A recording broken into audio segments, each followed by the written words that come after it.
Hello po, ako po si Jade Ma kasi ito ang DTF operator po ng Tugigaraw. Ito po yung DTF printer po namin na nagamit ng 7 araw na may total meters na 11.5. Ito lang po ang printer head. Ang huling palit po nito is ng September last year lang po.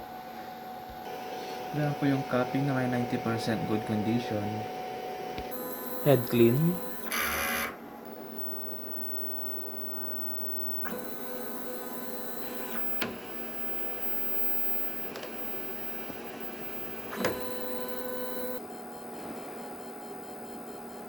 Nozzle check.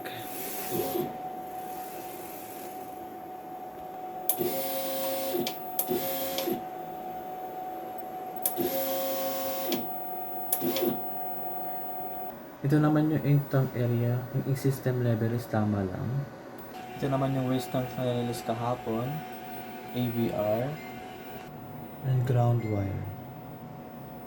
Ito lang po yung stock namin ng use. Unused. DTF powder. And DTF film. Ito naman po ang records na nagamit sa white. And powder. Bali napadala na po yung iba dun sa month end po. Daily output. And daily checklist.